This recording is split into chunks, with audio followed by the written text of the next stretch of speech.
ஸ்ரீ கௌமாரிகா காண்டம் 33ஆம் அத்தியாயம். குமாரனால் பிரதிஷ்டை செய்யப்பட்ட லிங்கங்களின் பெருமை. நாரத மாமுனிவர் கூறினார், மலையைப் போல பெரிய உடலுடன் அவர் தரையில் வீழ்ந்திருந்த போது நற்குணங்கள் கொண்ட ஒரு பெண்ணால் நற்குணங்கள் கொண்ட ஒரு ஆண் தழுவப்படுவது போல பூமி தேவி அவரை தழுவி இருப்பது போல் தோன்றியது. அவரை கண்ட தேவர்கள் ஆச்சரியமடைந்தனர். அவர்கள் மீண்டும் மீண்டும் வெற்றி பாடல்களை பாடினர். சொர்க்கவாசிகளில் சிலர் அசுரனான தாரகன் ஒருவேளை எழுந்து தங்களை கொன்று விடுவானோ என்று அஞ்சி அவனது அருகில் செல்ல தயங்கினர். அவன் தரையில் வீழ்ந்திருப்பதைக் கண்ட குகன் முருகன் மனச்சோர்வடைந்தார். பிருத்தையின் மைந்தனே அர்ஜுனா, மிகுந்த அறிவுடைய அந்த இறைவனார் வருந்தினார். தேவர்கள் செய்த புகழ்ச்சியை தடுத்து நிறுத்தி பின்வரும் வார்த்தைகளை கூறலானார். தேவர்களே, பரிதாபத்திற்குரிய பாவியான என்னை நீங்கள் எவ்வாறு புகழ்கிறீர்கள்? பஞ்சபூதங்களுக்கும் தலைவனாக இருந்த இவனை சாதாரண பிரகிருதியின் இயற்கையின் படைப்பு என்று கூற இயலாது. அதாவது அவன் தெய்வீக தன்மை கொண்டவன். அவன் ருத்ரனின் ஒரு பகுதியிலிருந்து சிறந்தவன் என்று கூறப்படுகிறது. அவனுக்கு விரோதியாக இருப்பவன் ருத்ரனுக்கு இணையானவன் அல்ல. சுயம்புவான இறைவனின் பிரம்மதேவரின் புதல்வரால் பாடப்பட்ட ஒரு ஸ்லோகம் இதோ இருக்கிறது. ஒரு வீரனை கொன்ற பின்னர் 1000 பசுக்களை தானமாக அளிப்பதன் மூலம் ஒருவர் அந்த பாவத்திலிருந்து விடுபடுகிறார். எனவே கற்றறிந்தவர்கள் யாரையும் கொல்லலாகாது. எப்படி ஆயினும் அவர்கள் அவனை கொல்வதை தவிர்க்க வேண்டும். தீய நடத்தை உள்ள ஒருவனை கொல்வதில் எந்த குற்றமும் இல்லை. என்றாலும் அவன் ருத்ரனின் பக்தனாக இருந்ததால் நான் வருந்துகிறேன். எனவே அதற்கான பிராயச்சித்தம், பாப நிவாரண வழி ஒன்றை நான் அறிய விரும்புகிறேன். ஏனெனில் ஒருவனால் செய்யப்பட்ட பெரும் பாவங்கள் கூட பிராயச்சித்தங்கள் மூலம் நீக்கப்படுகின்றன. சிவனின் புத்திசாலித்தனமான புதல்வன் இவ்வாறு புலம்பிக் கொண்டிருந்த போது மனிதர்களின் தந்தையான வாசுதேவர் தேவர்களுக்கு மத்தியில் பின்வருமாறு கூறினார். சிவனின் மைந்தனே, வேதங்கள், ஸ்மிருதிகள், இதிகாசங்கள் மற்றும் புராணங்கள் ஆகியன அதிகாரபூர்வமானவை என்றால் ஒரு தீயவனை வதம் செய்வதில் எந்த பாவமும் இல்லை. இரக்கமற்ற ஒருவன் பிற உயிர்களை கொன்று தன் உயிரை காத்து கொண்டால் அவனை கொல்வது அவனது நன்மைக்கே வழிவகுக்கும். இல்லையெனில் அந்த மனிதன் வீழ்ச்சியை சந்திப்பான். கருவில் இருக்கும் சிசுவை கொல்பவன் தன் பாவத்தை தன் உணவை உட்கொள்பவர்களிடம் மாற்றி அதை நீக்கிக் கொள்கிறான். ஒழுக்கமற்ற மனைவி தன் பாவத்தை தன் கணவனிடம் மாற்றுகிறாள். சீடனும் தனக்காக ஒரு யாகம் செய்பவரும் தங்கள் பாவத்தை குருவிடம் மாற்றி நீக்கிக் கொள்கிறார்கள். திருடன் அதை அரசனிடம் மாற்றி நீக்கிக் கொள்கிறான்.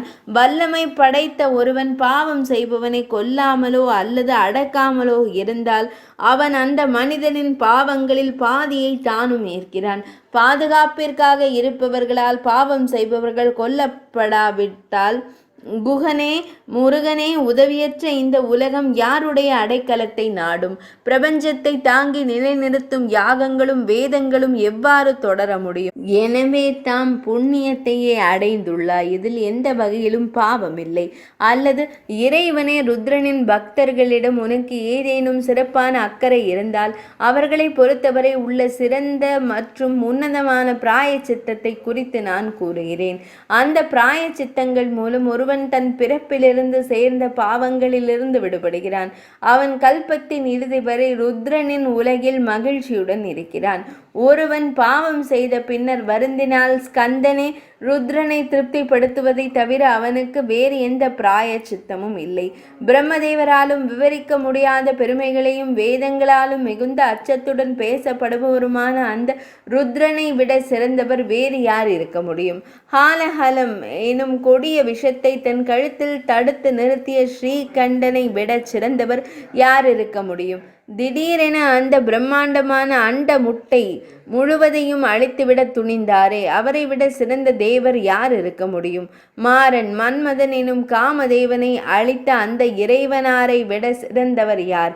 வானவெளி எங்கும் பரவி ஓடிய அந்த தேவ நதியின் கங்கையின் பிரபாகம் யாருடைய தலையில் ஒரு நீர்த்துளியின் அளவை போல தோன்றியதோ அந்த இறைவனை விட சிறந்தவர் யார்? ருத்ரனின் வழிபாடின்றி யாகம் முதலான அனைத்து புனித சடங்குகளும் பயனற்றவை. இதற்கு தக்ஷன் ஒரு உண்மையான மற்றும் தெளிவான உதாரணம். ருத்ரனை விட சிறந்த இறைவன் யார் இருக்க முடியும்? திரிபுரனுடனான போரின் போது பூமியே தேராகவும் பிரம்மதேவர் தேரோட்டியாகவும் நான் பகவான் ஸ்ரீ மகாவிஷ்ணு அம்பாகவும் மந்தரமலை வில்லாகவும் சூரியனும் சந்திரனும் தேரின் 2 சக்கரங்களாகவும் விளங்கினர். சிலர் யோக மார்க்கத்தில் மூலம் அவரை வழிபடுகிறார்கள். அது மிகவும் எப்போதும் சூன்யத்தை வெறுமையை வழிபடுபவர்களுக்கு இதனை அடைவது கடினம். எனவே உலக இன்பங்களையும் முக்தியையும் விரும்புபவர் லிங்கத்தை வழிபட வேண்டும். படைப்பின் தொடக்கத்தில் இறைவன் லிங்க வடிவிலேயே இருந்தார். அதன் அளவை அறிய முயன்ற போது எனக்கும் பிரம்மதேவருக்கும் இடையே ஒரு போட்டி ஏற்பட்டது. ஆனால் அந்த முயற்சியில் நாங்கள் வெற்றி பெறவில்லை. அசையும் மற்றும் அசையாத உயிரினங்களை கொண்ட முழு பிரபஞ்சமும் எப்போதும் லிங்கத்திலேயே கரைந்து விடுவதால் தேவர்களால் இது அறிவுடைய ருத்ரனின் லிங்கம் என்று அழைக்கப்படுகிறது. ஒருவர் தூய நீரால் லிங்கத்திற்கு நம்பிக்கையுடன் அபிஷேகம் செய்தால் பிரம்மதேவர் முதல் புல் நுனி வரை உள்ள முழு பிரபஞ்சமும் திருப்தி அடைகிறது. அறிவுள்ள ஒரு மனிதன் பஞ்சாமிர்தத்தால் அந்த லிங்கத்திற்கு அபிஷேகம் செய்தால் பித்ருக்களுடன் முன்னோர்களுடன் கூடிய முழு பிரபஞ்சமும் அமிர்தத்தால் அபிஷேகம் செய்யப்பட்டு திருப்தி அடைகிறது. பருவகால மலர்களை கொண்டு ஒருவர் லிங்கத்தை வழிபட்டால் அவர் முழு பிரபஞ்சத்தையும் வழிபட்டார் என்பதில் ஐயமில்லை. புத்திசாலி ஒருவன் லிங்கத்தின் முன் நெய்வேத்தியம் உணவு படைப்பு செய்தால் அவர் முழு பிரபஞ்சத்திற்கும் உணவளித்தவராகிறார். லிங்க வழிபாட்டின் பெரும் பயன் அத்தகையது. அதிகம் பேசி என்ன பயன்? லிங்கத்திற்கு செய்யப்படும் செயல் எதுவாக இருந்தாலும் அது மிகச் சிறியதாகவோ அல்லது பெரியதாகவோ இருந்தாலும் அது அனைவருக்கும் மகிழ்ச்சியை அளிக்கிறது. தூய்மையான இடத்தில் மிகுந்த பக்தியுடன் அந்த லிங்கத்தை பிரதிஷ்டை செய்பவரை அனைத்து பாவங்களிலிருந்தும் விடுபடுகிறார். அவர் ருத்ரலோகத்தில் மகிழ்ச்சியுடன் திகழ்கிறார். சிறந்த லட்சணங்களை கொண்ட சிவலிங்கத்தை பிரதிஷ்டை செய்பவர் தினமும் யாகங்களை செய்வதால் கிடைக்கும் பலனை அடைகிறார் என்று அறிஞர்கள் கூறியுள்ளனர். ஸ்கந்தனே, அக்னி எவ்வாறு அனைத்து தேவர்களுக்கும் வாயாக போற்றப்படுகிறாரோ அவ்வாறே லிங்கமும் அனைத்து உலகங்களுக்கும் வாயாக திகழ்கிறது. இதில் ஐயமில்லை. லிங்க பிரதிஷ்டையை தொடங்குவதன் மூலமும் பல பிறவிகளில் செய்த அனைத்து பாவங்களிலிருந்தும் ஒருவன் விடுபடுகிறான். அவன் தன் குடும்பத்தின் கடந்த மற்றும் எதிர்கால தலைமுறைகள் என 100 தலைமுறையினரை உய்விக்கிறான். ஒருவர் களிமண், மரம், சுட்ட செங்கல் அல்லது கற்களால் லிங்கத்திற்கு ஒரு கோயிலை கட்டினால் ஒவ்வொரு வகை கட்டுமானத்திற்கும் 100 மடங்கு அதிக பலனை அடைகிறார். அவர் அதன் உச்சியில் வட்ட வடிவ கலசத்தை அமைத்தால் அவர் தனது குடும்பத்தின் 21 தலைமுறையினருடன் இணைந்து கல்பகாலம் முடியும் வரை ருத்ரனின் உலகில் மகிழ்ச்சியுடன் வாழ்வார். அவர் ருத்ரனை போலவே மகிழ்ச்சி அடைவார். லிங்க வழிபாட்டில் இத்தகைய நன்மைகள் உள்ளன. எனவே அது மற்ற அனைத்தையும் விட சிறந்தது, எதை காட்டிலும் தாழ்வானது அல்ல. ஆகவே மகாசேனனே, நீ இங்கே ஒரு லிங்கத்தை பிரதிஷ்டை செய்வது தகுந்ததாகும். நான் கூறியவற்றில் ஏதேனும் பொருத்தமற்றதாகவோ விரும்பத்தக்கதாகவோ அல்லது தொடர்பற்றதாகவோ இருந்தால் சாட்சியாகவும் பரம்பொருளாகவும் விளங்கும் மகேஸ்வரனே அதை வெளிப்படுத்தட்டும். கோவிந்தன் இவ்வாறு கூறிய போது நன்று நன்று என்று பாராட்டு முழக்கம் எழுந்தது. பின்னர் மகாதேவனார் ஸ்கந்தனை தழுவிக்கொண்டு பின்வருமாறு கூறினார். என் பக்தர்களிடம் நீ மிகுந்த கருணை காட்டுவதால் நான் உன்மீது மிகுந்த மகிழ்ச்சி கொள்கிறேன். ஆனால் அகிலத்தின் தந்தையான வாசுதேவ பெருமான் கூறியது முற்றிலும் உண்மை. அதில் எவ்வித மாற்றமும் இல்லை. பகவான் ஸ்ரீ மகாவிஷ்ணு கூறியதை மாற்றி அமைக்க இயலாது. ஹரி என்பதும் நானே, ஹரியே நான் என்பது அறியப்பட வேண்டிய உண்மையாகும். புனிதமான செயல்களை செய்பவனே, 2 விளக்குகளுக்கு இடையே வேறுபாடு இல்லாததை போலவே எங்களுக்கிடையே எந்த வேறுபாடும் இல்லை. அவரை வெறுப்பவர் என்னையும் வெறுக்கிறார், அவரை பின்பற்றுபவர் என்னையும் பின்பற்றுபவர் ஆவார். ஸ்கந்தனே, இதை உணர்ந்தவனே எனது உண்மையான பக்தனாவான், மற்றவர்கள் அல்ல. ஸ்கந்தன் கூறினார், சங்கரரே, தம்மையும் பகவான் ஸ்ரீ மகாவிஷ்ணுவையும் குறித்த உண்மையை நான் அறிவேன். தாரகாசுரனை வதம் செய்யும் வேளையில் செவிமடுத்த அசரீரி வாக்கு அந்த லிங்கத்தை குறித்து அறநெறி தவறாத பகவான் ஸ்ரீஹரி ஸ்ரீ மகாவிஷ்ணு என்னிடம் கூறிய அதே விஷயத்தையே தெரிவித்தது. எனவே அனைத்து பாவங்களையும் போக்கக்கூடிய அந்த லிங்கங்களை நான் பிரதிஷ்டை செய்ய போகிறேன். நான் அவனை வதம் செய்ததற்கான சபதத்தை மேற்கொண்ட இடத்தில் ஒரு லிங்கம் அமையும். சக்தியால் கைவிடப்பட்டு அதனால் தனது இயல்பான வலிமையை இழந்த அந்த அசுரன் நின்றிருந்த இடத்தில் இடத்தில் 2வது லிங்கம் அமையும். அவன் கொல்லப்பட்ட இடத்தில் 3ஆம் லிங்கம் அமையும். அது கொலை பாவத்தை போக்கும் வல்லமை கொண்டதாக இருக்கும். இவ்வாறு கூறிய பின்னர் பாவகனின் புதல்வரான ஸ்கந்தர் விஸ்வகர்மனை அழைத்து தாம் உடனடியாக 3 தூய லிங்கங்களை செய்து தர வேண்டும் என்று கூறினார். பாகுலேயனின் அதாவது குமாரனின் வேண்டுகோளின்படி தேவதச்சன் 3 தூய லிங்கங்களை உருவாக்கி அவற்றை குமாரனிடம் அளித்தார்.